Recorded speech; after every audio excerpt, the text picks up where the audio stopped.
다 같이 사도신경을 고백하심으로 새벽 예배를 하나님께 드리겠습니다. 나는 전능하신 아버지 하나님 천지의 창조주를 믿습니다. 나는 그의 유일하신 아들 우리 주 예수 그리스도를 믿습니다.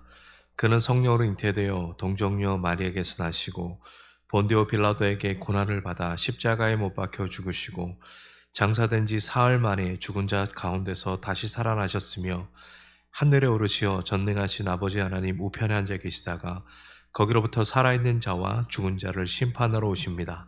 나는 성령을 믿으며 거룩한 공교회와 성도의 교제와 죄를 용서받는 것과 몸의 부활과 영생을 믿습니다. 아멘. 찬송가 452장 함께 찬송 부릅니다. 내 모든 소원 기도의 제목 예수님 닮기 원함이라. 예수님 형상 나 입기 위해 세상의 보화 끼잖네. 예수님 닮기 내가 원하네. 날 구원하신 예수님을 내 마음속에 지금 고도사 주님의 형상 인치소서. 무한한 사랑 풍성한 긍휼 슬픈 자 위로 하시는 주. 길 잃은 죄인 부르는 예수 그 영상 담게 하옵소서. 예수님 닮기 내가 원하네. 날 구원하신 예수님을 내 마음속에 지금 고도사 주님의 형상 인치소서. 겸손한 예수 거룩한 주님 원수의 멸시 참으시사 우리를 위해 고난을 받은 구주를 닮게 하옵소서. 예수님 닮기 내가 원하네. 날 구원하신 예수님을 내 마음속에 지금 고도사 주님의 형상 인치소서. 아멘. 오늘 함께 나눌 말씀은 마태복음 18장 1절에서 9절까지 말씀입니다. 마태복음 18장 1절에서 9절까지 말씀입니다. 우리 함께 말씀을 같이 읽겠습니다. 그때 제자들이 예수께 나와 이르되 천국에서는 누가 크니까? 예수께서 한 어린아이를 불러 그들 가운데 세우시고 이르시되 진실로 너희에게 이르노니 너희가 돌이켜 어린아이들과 같이 되지 아니하면 결단코 천국에 들어가지 못하리라. 그러므로 누구든지 이 어린아이와 같이 자기를 낮추는 사람이 천국에서 큰 자니라.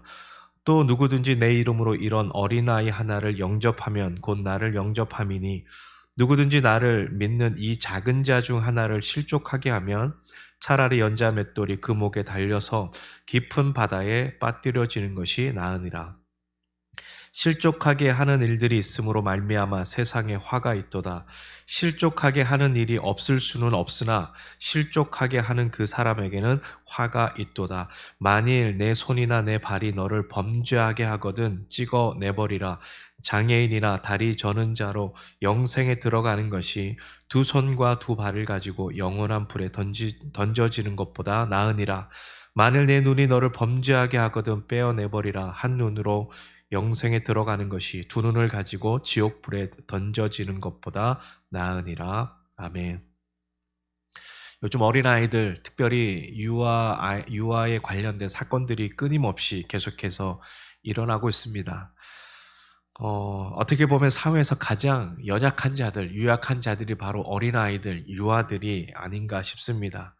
그들과 관련된 기사를 읽을 때마다 너무나도 마음이 안타깝고 그것을 넘어 화가 치밀어 오르는 것을 도저히 참을 수가 없을 때가 있습니다. 그런데 그런 일들이 한두 번이 아니라 끊임없이 우리 주변에서 사회에서 일어나는 것이 우리를 더욱더 힘들게 한다는 것입니다.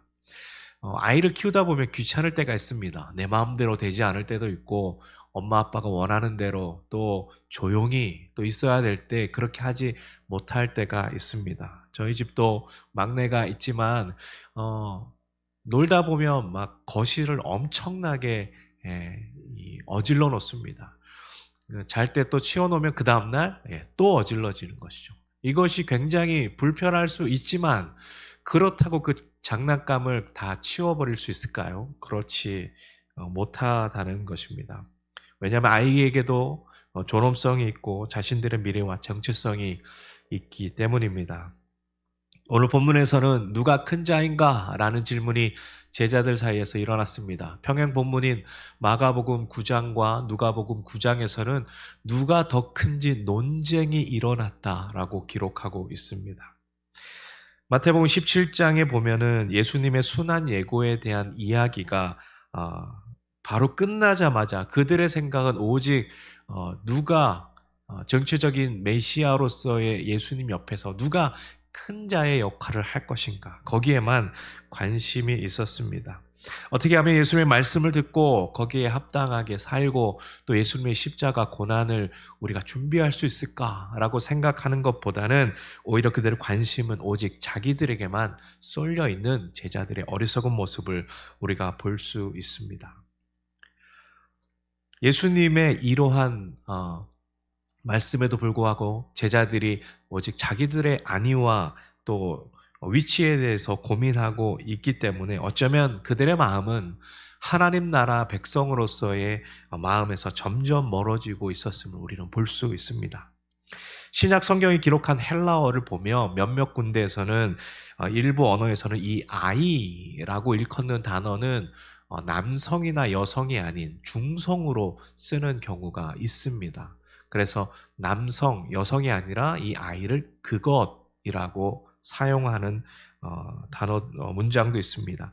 이러한 사실은 굉장히 의미심장한 내용이죠. 아이는 남자도 아닌 여자도 아닌 물건으로 취급받는다는 뜻이기 때문입니다. 이 이야기가 나오는 이 아이는 바로 헬라어로 그것입니다. 이 아이는 예수님께서 설명하시고자 하는 요점을 특별히 분명하게 제자들에게 일깨워 주고 있습니다. 예수님은 하나님 나라의 모습을 보여주는 가장 분명한 이정표는 사람들이 생각할 수 있는 가장 연약하고 취약하고 작은 사람, 어린아이라고 말씀하고 있습니다. 하늘의 통치가 이 땅에서도 이루어질 때 누가 과연 큰 자이겠냐고 제자들이 물었을 때 그들이 생각하는 큰 자는 어떤 자입니까? 사납거나 강하거나 목소리가 크거나 빠른 사람이었을 것입니다. 그런데 예수님은 어린아이 한 명을 제자들에게 불러 세웁니다. 수줍고 연약하고 아직은 자아가 불안정한 아이이지만 또렷한 눈망울로 신뢰하며 예수님의 말씀을 듣고 있고 사랑받고 사랑하며 배우고 성장할 준비가 되어 있는 아이입니다.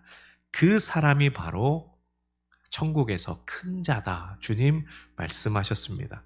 3절에서 보면 이것을 보면 3절에서는 이것을 충족시키지 못하는 이들이 바로 천국에서 큰 자가 되지 못한다는 것을 말하는 것은 물론이거니와 결단코 천국에도 들어갈 수 없다라고 말씀하고 있습니다. 3절에서 조건은 두 가지죠. 먼저 너희가 돌이키는 것. 그리고 또 하나는 무엇입니까? 어린아이들과 같이 자기를 낮추는 것입니다. 여러분, 돌이킨다는 것은 방향을 완전히 트는 것을 이야기하는데 이것은 어린아이들 같이 순수하고 겸손한 모습을 말하는 것입니다. 사람들을 대할 때 어린아이들은 순수하게 있는 그대로 타인을 대합니다. 그렇기 때문에 어린아이들이 오히려 사회에서 더욱더 약자 취급을 받을 수밖에 없습니다. 만약 어린아이들이 어른들과 대화를 하는데 어른들의 머리 꼭대기 위에서 이야기를 하고 어른들을 가지고 노는 이야기를 한다면 그 아이는 생물학적으로는 아이지만 어른들이 봤을 때 그 아이를 영악하다라고 우리가 말하는 것이죠. 그러니까 어린아이에게 있어서의 이 어린아이의 특징은 순수함, 겸손함, 잘 모르는 것, 그것이 어린아이의 특징이라는 것입니다. 이 순수함은 타인을 대할 때 더 잘 드러나는 것이죠. 있는 모습 그대로 반응하는 모습이 바로 어린아이들이 가지는 모습입니다. 그렇기 때문에 우리가 돌이킨다는 것은 겸손한 마음을 갖는 것이죠. 또 하나, 자기를 낮추는 것은 스스로 겸손하게 하는 것보다 오히려 더 자기를 더 부끄럽게 하고 자기를 더 수치스럽게 한다는 의미가 있습니다.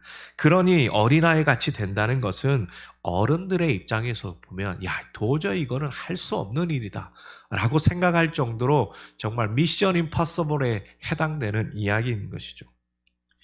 정말 많은 수고와 노력을 통해서 배워야 할 영역이 바로 어린아이의 영역입니다. 우리에게도 어린아이들과 같은 모습들이 있었어요. 그런데 우리가 자라면서 생각과 성품이 변하고 또 이기적인 모습이 되다 보니 그 모든 것을 잊어버리고 잃어버리게 되었습니다. 그런데 예수님은 어른인 우리가 하나님 나라에서 큰 자가 되기 위해서는 또 천국에 들어가기 위해서는 자신을 어린아이들이 가지는 순수함과 또 자신을 스스로 비하하여 낮추는 모습을 갖추지 않고서는 불가능하다라고 말씀하고 있습니다. 여러분, 이 말씀은 오늘 우리에게 굉장히 많은 생각들을 갖게 합니다. 자신을 순수하다고 생각하는 어른들은 거의 없습니다. 저도 마찬가지고 어른들 입장에서 나는 순수해 라고 생각하는 사람들이 아마 거의 없을 것입니다. 그러나 문제는 이렇게 순수하지 않은 우리가 내가 유독 다른 이들에 비해서는 더 순수하다라고 생각한다는 것이요. 이것이 문제입니다. 나는 순수하지 못하지만 너보다는 내가 더 순수하다라고 생각하고 착각하는 것이 우리 어른들의 마음에 있다는 것입니다. 예수님께서 하신 말씀, 어린아이처럼 되어야 한다는 것이 가혹하게 들릴지 모르겠지만 이렇게 말씀하신 이유는 허영심이 가득하고 경쟁적인 그들의 정신 상태가 하나님 나라 백성에게 전혀 어울리지 않았기 때문입니다. 제자들이 누가 크니까 라고 말한 것은 그들이 서로를 낮잡아 보고 스스로를 높이려고 했기 때문입니다. 그 당시 살아가던 세상 사람들의 의식과 제자들의 의식이 별반 차이가 없다는 것을 보여주는 예가 되는 것입니다. 오늘날로 말하면 세상 사람들이나 그리스도인들, 기독교인들이 생각하는 그 가치관과 전혀 다를 바가 없는 거의 100% 일치하는 모습과 똑같다는 것을 보여주고 있습니다. 여러분, 그리스도인들의 의식과 행동 양식이 세상 사람들과 같으면 우리는 천국에 들어갈 수가 없습니다. 그리스도인들은 진리의 말씀 앞에서 자신의 말과 행동의 일치를 나타내야 합니다. 그래야 우리가 세상 사람들과 다른 존재적 이유를 가질 수 있기 때문입니다.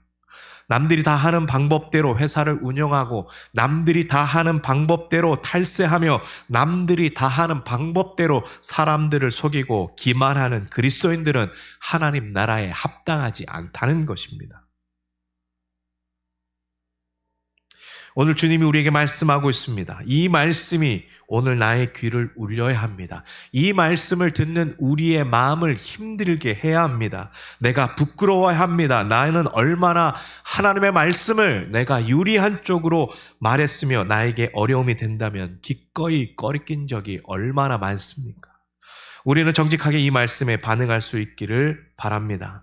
타인들 앞에서가 아니라 내가 골방에 있을 때에도 나와 친밀한 사람들과 있을 때에도 나는 어떤 하나님 나라의 언어를 사용하고 하나님 나라의 방식대로 말하고 하나님 나라의 기준으로 살고 있는지를 스스로 점검해 봐야 되는 것이죠.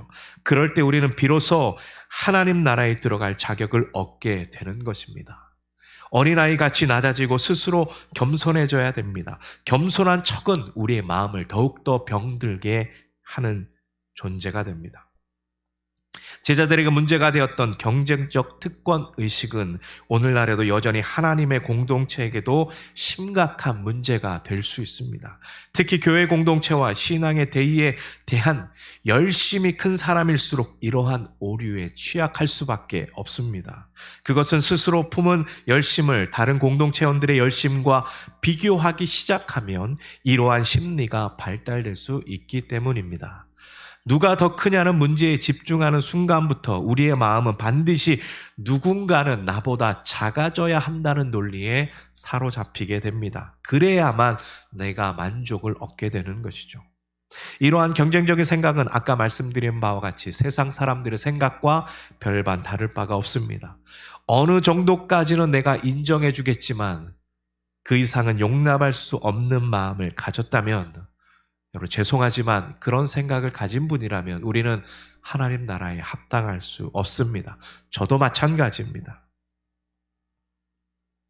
우리는 이 땅에서 영원한 삶을 누리는 자가 아닙니다. 그렇기 때문에 함께 믿음 생활하는 자들이 우리의 경쟁 상대가 되어서는 안 된다는 것이죠. 그리고 그 다음으로 이어지는 6절에서 9절을 보면 예수님을 따르는 자들이 이 교훈을 배우는 데만 관심을 갖는 것을 원치 않으십니다. 어린아이 같이 되는 것은 은혜와 지혜 가운데서 자라가고 하나님 나라의 큰 사람으로 자라는 일의 핵심임을 깨닫는 것이 다가 아니라는 말씀입니다. 그러면서 말씀하는 것이 연자맷돌에 대해서 말씀하는데, 이 연자맷돌은 가운데 구멍이 뚫린 커다란 이 돌로 곡식을 이렇게 돌면서 갈 때 쓰여지는 도구였습니다. 그래서 이 맷돌의 크기는 뭐 다 천차만별인데 어떤 큰 거는 나귀가 돌려야 될 정도로 굉장히 큰 것이 있는가 하면, 오늘 본문에 나온 것처럼 작은 자들을 실족한 자들은 목에 맬 정도로 메고 그 정도의 크기도 있다는 것이죠. 여러분 이 소자들, 작은 자들을 실족하게 하는 자들은 연자맷돌을 메고 바다에 던져진다는 것이, 우리가 듣는 분들이 혹시 마음이 거칠고 이것이 너무 극단적 아니야 라고 생각하시는 분들이 있다면, 예수님이 말씀하시는 작은 자들, 특별히 어린아이들, 사회적으로 약소하고 공동체에서 어떻게 보면 그다지 영향력 없는 사람들을 얕보고 있었던 우리들의 마음이 아닌지를 우리는 돌아봐야 됩니다.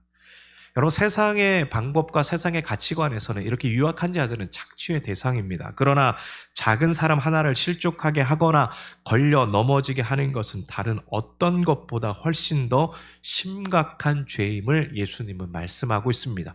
그래서 연자맷돌을 목에 걸고 그냥 이 해변에 있는 그런 바다에 던지는 것이 아니라 어떻게 합니까? 해변에서 멀리 떨어져 있는 깊은 바다에 던져야 된다라고 예수님은 말씀하고 있습니다.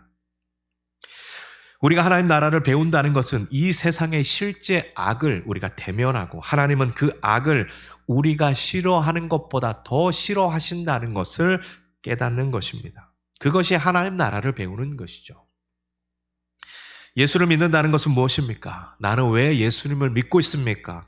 나의 믿음의 기준은 무엇입니까? 나는 여전히 매일 회심과 변화의 삶을 살아가고 있습니까? 나의 믿음은 속빈 강정이 되어서는 안 될 것입니다. 나의 믿음은 뜬구름 잡는 것 같이 어설퍼서는 안 될 것입니다. 적어도 하나님 나라의 백성으로 내가 살아가기 원한다면 작은 자들, 유약한 자들을 밟고 올라섬으로써 상대적으로 내가 높아지는 삶을 선택하는 것이 아니라, 내가 그들의 발판이 되어 줌으로써 그들이 높아질 때에 하나님께서 나를 높여주심을 경험할 수 있는 우리 모두가 되기를 간절히 소망합니다. 여러분 세상의 방법과 가치관이 교회 안에 범람하지 않도록 여러분 주의하십시오. 누룩과 같은 잘못된 생각들이 나의 생각을 지배하지 못하도록 성령님께, 예수님께 나의 마음을 의탁하고 날마다 민감하게 주의 말씀 앞에 반응할 수 있는 교회 공동체가 되어야 될 줄로 믿습니다. 그리고 다른 이들을 더 돋보이게 하는, 그러나 정작 자신은 배경으로서의 삶을 선택하고 살아갈 때에 그 사람이야말로 하나님 나라에서 비로소 큰 자가 될 줄로 믿습니다. 함께 기도하겠습니다.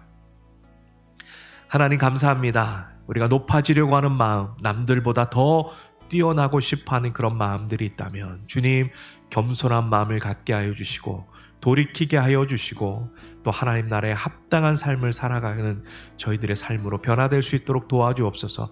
드러나기보다는 배경이 되게 하여 주시고, 내가 밝고 높아지려기보다는 내가 다른 이들의 발판이 되어서 숨겨지고 감추어질 때에 주께서 나를 높여주시는 영광을 경험하는 귀한 우리 모두의 삶이 되도록 인도하여 주옵소서. 감사하며 예수님의 이름으로 기도드립니다. 아멘. 우리의 기도 제목들을 가지고 함께 기도하며 주님 앞에 나가시겠습니다.